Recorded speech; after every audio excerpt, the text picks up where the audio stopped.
যুক্তরাজ্য সরকারের একটি নাগরিকত্ব বাতিলের ক্ষমতার কারণে দেশটির প্রায় 1 কোটি মুসলিম ব্রিটিশ নাগরিকত্ব হারানোর ঝুঁকিতে রয়েছেন।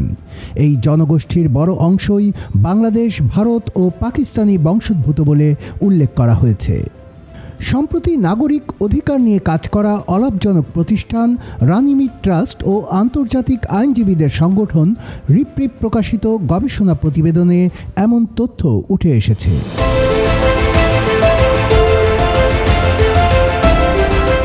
গবেষণা প্রতিবেদন বলছে, ব্রিটিশ স্বরাষ্ট্রমন্ত্রীর এক্সট্রিম ও সিক্রেট এই ক্ষমতায় আইনগতভাবেই নাগরিকত্ব হারাতে পারেন যুক্তরাজ্যের প্রায় 90 লাখ মানুষ, যা দেশটির মোট জনসংখ্যার প্রায় 13%।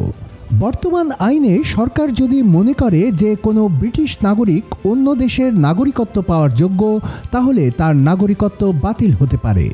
এমনকি তিনি সেই দেশে কখনো বসবাস না করে থাকলেও বা নিজেকে সে দেশের নাগরিক বলে মনে না করলেও এই সিদ্ধান্ত নেয়ার বিধান রয়েছে।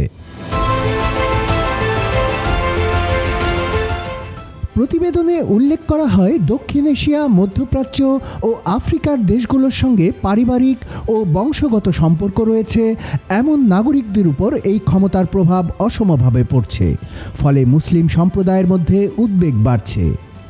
দুটি প্রতিষ্ঠানই বলছে, বর্তমান নাগরিকত্ব বাতিলের ব্যবস্থা মুসলিম জনগোষ্ঠীর জন্য একটি পদ্ধতিগত হুমকিতে পরিণত হয়েছে। বিষয়টি ক্যারিবীয় বংশোদ্ভূত ব্রিটিশ নাগরিকদের সঙ্গে বৈষম্যের অভিযোগে আলোচিত উইন্ডরাশ কেলেঙ্কারির সঙ্গে তুলনাযোগ্য।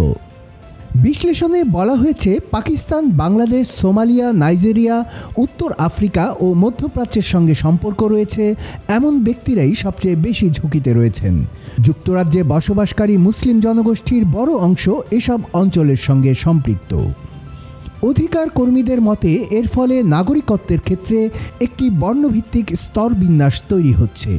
এতে মুসলিমদের যুক্তরাজ্যে থাকার অধিকার শর্ত সাপেক্ষ হয়ে পড়ছে, যা শ্বেতাঙ্গ ব্রিটিশ নাগরিকদের ক্ষেত্রে প্রযোজ্য নয়। রিপ্রিভের কর্মকর্তা মায়া ফুয়া মিডল ইস্ট আইকে বলেন, রাজনৈতিক সুবিধার জন্য আগে সরকার মানব পাচারের শিকার ব্রিটিশ নাগরিকদের নাগরিকত্ব বাতিল করেছিল। তার দাবি, বর্তমান সরকার এই ক্ষমতা আরও সম্প্রসারিত করছে। রানিমিট ট্রাস্টের পরিচালক শাবানা বেগম বলেন, নাগরিকত্ব বাতিলের ক্ষেত্রে স্বরাষ্ট্র মন্ত্রণালয়ের ব্যাপক ও প্রায় নজরদারিহীন ক্ষমতা মুসলিম জনগোষ্ঠীকে অসমভাবে ক্ষতিগ্রস্ত করছে। প্রতিবেদনে বলা হয়েছে, অশ্বেতাঙ্গ জনগোষ্ঠীর প্রতি 5 জনের মধ্যে 3 জন নাগরিকত্ব হারানোর ঝুঁকিতে রয়েছেন। বিপরীতে শ্বেতাঙ্গ ব্রিটিশদের ক্ষেত্রে এই ঝুঁকি 20 জনে 1 জন।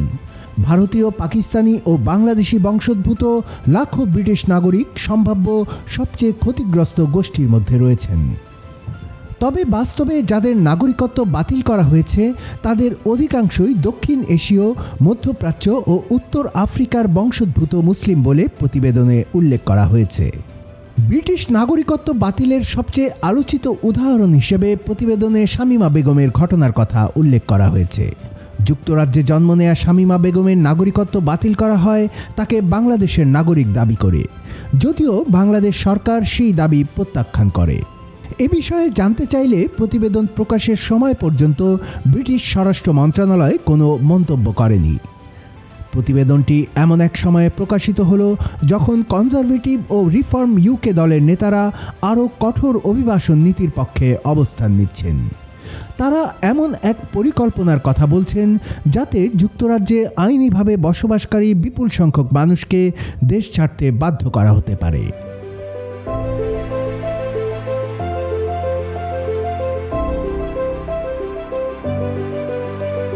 কুমিল্লার কাগজ, নিউজ ডেস্ক।